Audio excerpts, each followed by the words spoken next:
Olá pessoal, aqui é o Velgas. Hoje, dia 18 de dezembro de 2024. Donald Trump é pró-Putin ou ele é pró-Ucrânia? Vamos tentar desenvolver isso e talvez a gente nem chegue à conclusão ainda, mas vamos tentar ver por que eu estou fazendo essa pergunta nesse vídeo. E também a OTAN, vamos ver que a OTAN assumiu a coordenação de ajuda à Ucrânia. Quem estava coordenando eram os Estados Unidos da América e quem assumiu foi a OTAN. Bom, o presidente eleito, Donald Trump, que toma posse em 20 de janeiro de 2025, ele, num discurso ontem, em Palm Beach, na Flórida, onde ele tem aquela residência famosa, Mar-a-Lago, ele deu uma entrevista, ou melhor, fez um discurso, um discurso-entrevista para a imprensa, e ele, nesse discurso, ele condenou a política de Biden de permitir que a Ucrânia atacasse o território russo e deu a entender que poderia reverter esta decisão. Então, mas não disse que vai de fato, deu a entender que talvez fosse, com referência às palavras de Donald Trump durante o discurso nessa cidade. De acordo com ele, os Estados Unidos da América não deveriam ter permitido, palavras dele, que a Ucrânia atacasse, ele falou, usou 200 milhas. É que 200 milhas são 320 quilômetros dentro do território da Rússia, que justamente é o máximo que essas armas que estão na Ucrânia alcançam, não alcançam mais. Então, acho que se alcançasse mais, eles atacariam mais. Aproximadamente 320 quilômetros é o alcance dos mísseis Atacams, do Storm Shadow e dos Kalps também, né? Aí ele diz ainda, eles fizeram uma coisa má. É por isso que os coreanos, a Coreia do Norte, estiveram envolvidos, ele acrescentou. A autorização para ataques de longo alcance surgiu após o envolvimento de tropas coreanas pela Rússia. É isso que eu acho que ele está mal informado, ou seja, quando as tropas coreanas já tinham sido admitidas pelo Putin, já tinha sido celebrado o acordo, e ele disse que a Coreia veio para ajudar o Putin, né, fez essa aliança, esse pacto com o Putin, porque a autorização foi dada pelo presidente atual, Joe Biden, para que o armamento americano atingisse em profundidade a Ucrânia. É uma grande besteira, né?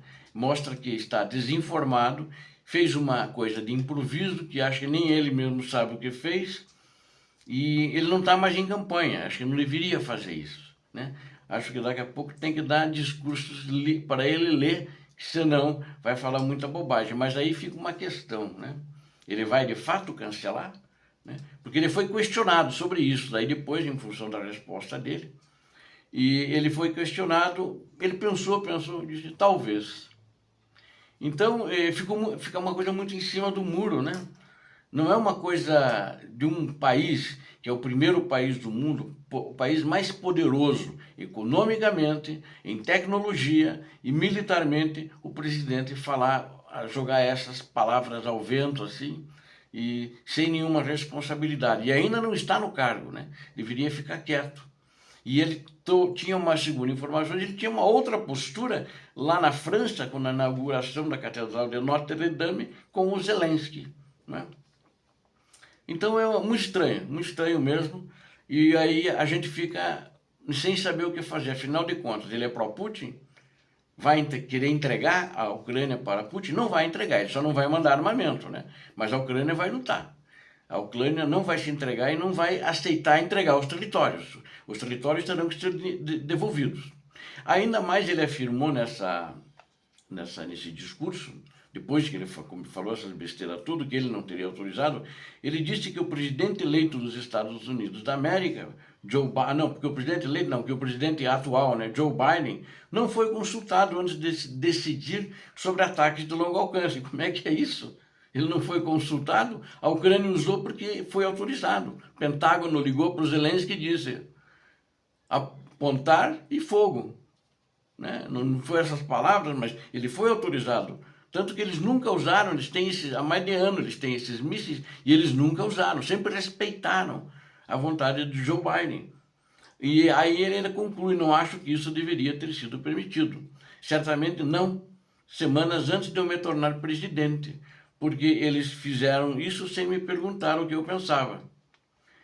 Eu não teria deixado que fizessem isso. Acho que eles cometeram um grande erro, disse Trump.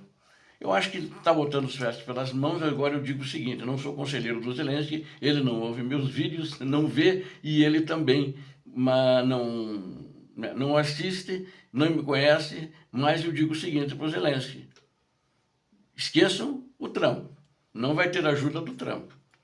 Se ele quiser vir, que venha; se não quiser, que não venha. Já estamos produzindo, a Ucrânia já produz seus mísseis, a Europa vai ajudar, já disse, né?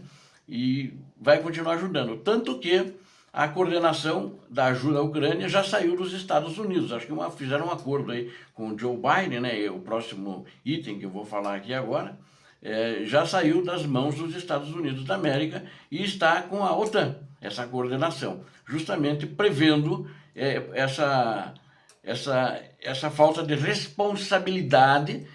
Isso é um dever de Estado, é o Estado americano que está envolvido nisso. E ele quer tirar o Estado americano, é uma política de Estado, né? De um homem que não tem noção da política de Estado, né? Então, um novo início, né, esse centro de assistência da OTAN, ele existe, né? A criação, inclusive tem uma sigla, NSATU, é a sigla, NSATU. Essa criação foi acordada, né, pelos líderes da OTAN para a Ucrânia, para o domínio e segurança da Ucrânia, né? E ainda em Washington, em 2024, eles criaram isso, no início, né? O centro está localizado numa base militar na Alemanha, na cidade de Wiesbaden, e está totalmente operacional, disse uma fonte não identificada para a Reuters. Isso eu peguei da Reuters, tá? O número total da NSATU aproximadamente, tem lá 70 militares, e não só militares americanos, mas militares de outros países da OTAN, né? Então não está dependente só dos militares americanos, né? E ele tem também militares estacionados em um centro da OTAN na Bélgica, tem centros logísticos na Polônia e na Romênia, que dão esse apoio a esse centro de ajuda à Ucrânia. Então, especificamente, o NSATU é especificamente concebido para coordenar o treinamento e o fornecimento de armas e munições para a Ucrânia, e confere um papel muito importante para a Ucrânia, na ajuda para a OTAN, né, na ajuda para a Ucrânia no combate da invasão russa, né?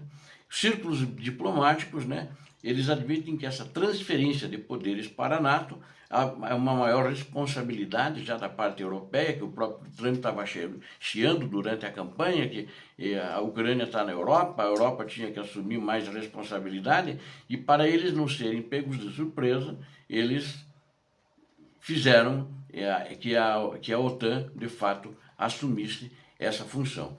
Eu quero falar ainda sobre um outro assunto, sobre as negociações. O Andrei Yermak, que ele é chefe de gabinete do presidente Zelensky, ele esteve, e acredito que a mensagem dele aqui, ele falou em nome do Zelensky, ele conversa com o Zelensky todo dia, afinal é o chefe de gabinete, e ele disse numa reunião agora, no Congresso, e onde tinha inclusive autoridades locais e regionais, sobre a paz, a discussão. Ele disse o seguinte: as negociações sobre a paz permanente começarão apenas quando o inimigo, no caso a Rússia, ele não chamou a Rússia, falou o inimigo, não tiver mais recursos para continuar a guerra, disse Yermak. Ele sublinhou que a Ucrânia só vê a possibilidade de paz através da força. E foi por essas razões que o plano de vitória foi preparado, inclusive foi apresentado para o Trump, para o Biden e uma série de autoridades. E ele ainda afirmou que a Ucrânia não está pronta para iniciar qualquer negociação com a Rússia, pois não sente apoio suficiente do Ocidente para conduzi-las a partir de uma posição forte. Eles sentiram que, dependendo da posição, eles vão querer empurrar a goela abaixo qualquer coisa na Ucrânia. E a Ucrânia justamente está atacando a estrutura logística da Rússia e a estrutura da economia da Rússia para enfraquecê-la e ir melhor para as negociações, para a Rússia ter menos alternativa e ser menos forte do que ela diz ser, mas não é. Obrigado a vocês que assistiram a este vídeo, conto com vocês. Inscrevam-se no canal, deem um like, compartilhem com suas redes sociais. O que você viu aqui hoje, dificilmente vai ver em outros canais, tanto as notícias quanto a análise. Inscreva-se, é muito importante. Deus abençoe vocês, Deus abençoe a Ucrânia, Deus abençoe o Brasil. Paz e bem, paz para toda a humanidade.